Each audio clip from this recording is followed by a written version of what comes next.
What's up, rock and rollers? My name is Ryan. Welcome back to the channel for another movie review.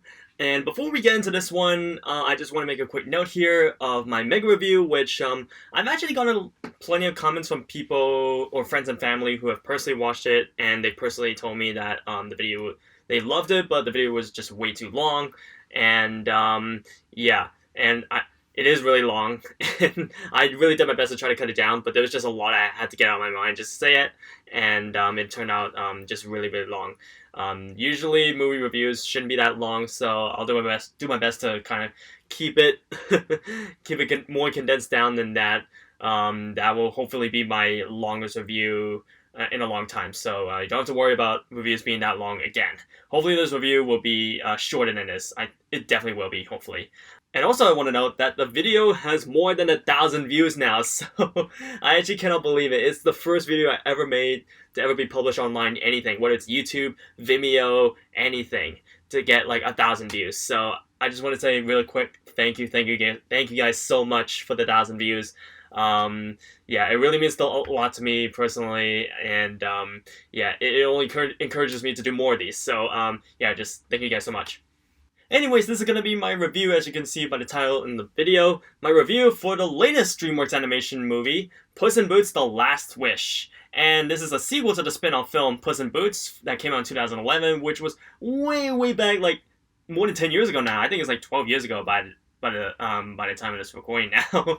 And it is also set after Shrek Forever After back in 2010. However, you want to consider it, however you want to like that movie or not, I don't know. But anyways, it is about Puss in Boots and how he is currently on his very last life of his 9 lives as a cat, and must now embark on a new journey to find the mystical, legendary wishing star in order to restore his past lives. Along with him are Kitty Softpaws, a returning character from the first film, and newest teammate/friend, Benito the dog. And in pursuit of the three of them, however, are the 3 big bads/villains of the movie, which include Goldilocks and the 3 Bears crime family, Big Jack Horner, the 2 of them also desire the wishing star, and the wolf character, which, for the sake of avoiding potential spoilers for those who still haven't seen the film yet, I won't reveal his true identity in the movie, so I'll just say the big bad wolf, who is a terrifying big bad wolf character who is plotting to kill Puss in Boots on his last life. So I thought at first this movie was going to be another one of those unmeaningful, forgettable, generic passerby animated films just solely aimed for kids, and just have that baby/little kid humor, and just essentially just a cash grab. And until I started actually seeing how people were praising this movie, the heck out of this movie, and how a lot of people were saying that it was amazing, and most people enjoyed it. So I went to watch it with my mom, and when I saw the movie, I cannot be proven more wrong in my entire life in any movie ever or any particular animated movie in this capacity ever. Yeah, boy was I proven wrong. This is the best computer animated film I've ever seen of 2022. And I'm not counting the Guillermo del Toro Pinocchio one, because that's stop motion. It's also animation, but it's stop motion. I'm saying out of all computer animated movies that came out in 2022, this is the best one. And also the best DreamWorks animated film I've seen in a long time. I don't think I've seen a DreamWorks animation film this good since How to Train Your Dragon: The Hidden World. But just to know, I haven't seen The Bad Guys yet, and I hear that is also a really good DreamWorks movie DreamWorks put out also at the same year, last year. So I haven't yet to check that one out. I don't know how good it is, so I'm just going to assume that Puss in Boots: The Last Wish is the best since How to Train Your Dragon 3. I think we could say that DreamWorks has found its style again. It's back to formula. Back to formula. And I would say that 2022 is the comeback year of DreamWorks animation. I mean, the creators and filmmakers of this film, it really shows that they really cared about this movie, unlike, a lot of the DreamWorks animation movies that they've been putting out in the most recent years with like Boss Baby and Trolls, ever since falling under the Universal Studios umbrella, the same studio company that owns Illumination Entertainment. So 2022 really was an improvement for DreamWorks animation, and yeah, let's delve into why it's so damn good. First of all, the animation in this movie, At first when I looked at the trailers, I thought it was just like weird at first, just like a different kind of animation than we're used to seeing in typical DreamWorks animation movies with a ballistic kind of animation style. But after seeing it, it was actually really great. It's actually inspired by the animation style that they used in Spider-Man Into the Spider-Verse. And it was used as though to kind of bring audiences into an actual comic book. That's why they used the kind of animation style in that movie. But for this one, it's as though to bring audiences into a fairy tale storybook, rather. And so things are, exaggerative and more cartoonish than what you see like in an anime or a manga, where those massive zoom-ins into the character when they're like charging into something, and it makes the film more cartoony in a way, but the film doesn't shy away from that. The way that the film executes it with this animation style, executes the entire movie, the animation really elevates the story and characters and themes, topics, and which I'll get to later in this review, and that's what makes this animation style work. So yeah, after watching the movie, I really dug the animation style. And we gotta talk about the characters, man. The characters in this movie, as well as the vocal performances behind them. My god, they are so good. Puss in Boots, first of all. I think this is the most developed we've seen of this character ever in any Shrek film ever. He goes through an entire arc in this movie. The idea of not taking your life for granted and just appreciating those just around you. And it really plays into his character. He also had the idea of, instead of, fearing the end of his life through death, at the hands of death, Puss learns to kind of, keep fighting for it. And it's part of his arc throughout the entire movie. There even is a scene where Puss is literally reflecting on himself and reflecting on how his character has been before he transforms throughout the entire film. And there's also a scene where Puss has actual panic attacks. He has panic attacks after facing off against the wolf character, which I'll still not reveal his name, throughout the film. And one of them where Perlito has to calm him down. And that, in a way, is actually a very mature theme for this film to take, but I think it handles it really, really well. Puss really goes through an entire arc in this movie, and I think they handled it really, really well. And I really do appreciate his character more. Kitty Softpaws is the returning character from the first Puss in Boots movie, and she's great in it. She gets some development too, and I like how she and Puss evolve each other throughout the entire film. I'm not going to reveal specifically what it is because of spoilers. And moving on to Perlito the dog. My god, he's just too pure for this world, man. Literally. He's just super sweet, wholesome, and probably the most optimistic character in the entire film, or in any animated film I've seen ever from DreamWorks specifically. Because his backstory is not how you expect them to show it, but my god, did they execute it so well.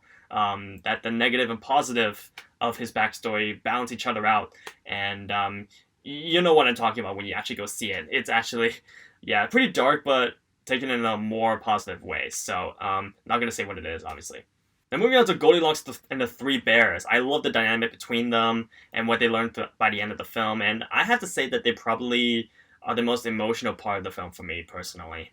Now there's another character named Jack Horner, which apparently is based on a nursery rhyme called Little Jack Horner. He's a character that has no redeeming quality of him whatsoever. He's just bad, selfish, and just pure evil. But it's also really funny. And I think that's what makes him so intriguing to me, is because they balanced his character between the funny parts and just really evil parts about him. And I think, and on top of all that, the voice performance behind Jack Horner, just made Jack Horner just pretty enjoyable throughout the entire film. And finally, the wolf character. We gotta talk about him because he is just menacing, man. He is frightening, he's terrifying, he's horrifying, he's haunting, and is the perfect antagonist for the character of Puss in Boots. And he literally is out for blood to get him. Seriously, there's actual blood in this movie. I mean, I know it's mainly targeted for a younger audience, but holy cow, I didn't expect this film to go this far even and I've not seen an animated film go this gruesome since Tarzan. And I did not expect that to see that happen, and that's what makes the wolf so horrifying. And my god, is he handled so well. One of the things I really loved about this movie is that it brought back a lot of the things that we loved about the first from the Shrek movies, particularly the return of taking inspiration and also subverting fairy tale stereotypes, though not as much as the Shrek films, obviously. Storytelling and messages they are more mature and darker and more serious for this film compared to the other Shrek films. And my god, they really got to keep this up for if they do a Shrek 5 in the future, if they actually do a Shrek 5, if they keep up this kind of storytelling, this kind of character development, this kind of animation even more specifically, I'd be all down for a Shrek 5. If this is the maybe teaser for a potential Shrek 5, if this is like a test run for like a first look of how Shrek 5 might actually look like, I'm all in for it. It gives me some hope that Shrek 5 could actually be awesome. And I really would look forward to it if it's actually confirmed to be in the works. So I don't know if it's actually in the works, but if it is, then yeah, I'm all in for it if that's the case.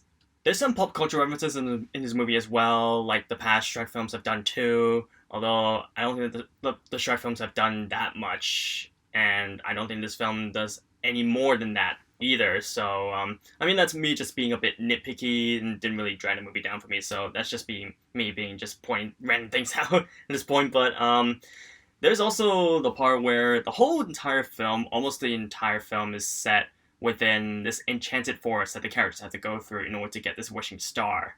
And they have a map for it, which the map and also the enchanted forest changes the entire setting depending on which character holds the map. And by the end of the film, I'm wondering, how did they exactly get out of that enchanted forest? Are we just going to assume that they just found a way at the end? Because they went in, they had to go through some way to get in, but is there some way that they needed to go through to get out? I mean, that again, that's just me being nitpicky, but it didn't really bother me too much about this movie.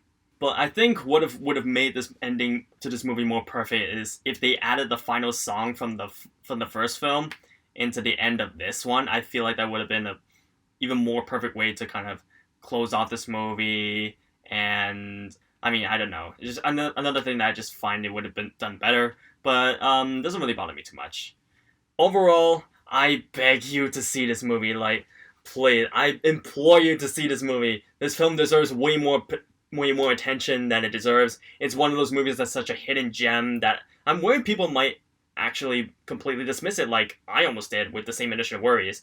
But I'm telling you now, it exceeded beyond my expectations, and I bet it exceeded expectations for a lot of people as well. And it proves again why animation is one of the best forms of cinematic storytelling in cinema. I don't understand why some people from Hollywood don't understand that. And yeah, this film just proves why.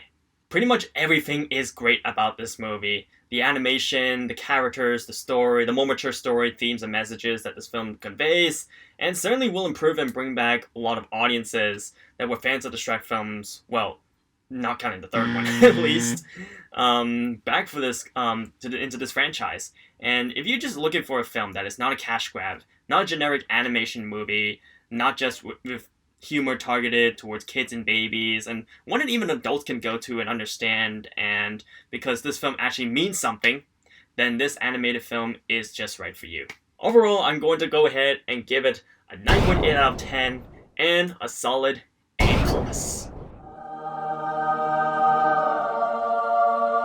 And one more final note I will make here is that there is actually a surprise for all of you Shrek fans of the franchise at the very end of this movie, right before the credits. And if you're a big fan of the Shrek franchise, be sure to sit right down in your seats because you won't want to miss that one. So that's going to be my review for Puss in Boots: The Last Wish, but my important question for you guys is, have you guys seen the movie? And if so, what do you think of it? And if you don't plan on seeing it, or if you have not seen it or missed it, then I will respect your reasons, but still, I do implore and persuade and encourage you as much as I can to see this movie. It's one of the reasons why animation is one of the best forms of cinematic storytelling in the movie theater. So if you had initial worries like me, if deciding whether you wanted to watch this movie or not, I'm gonna tell you now, you'll be really surprised.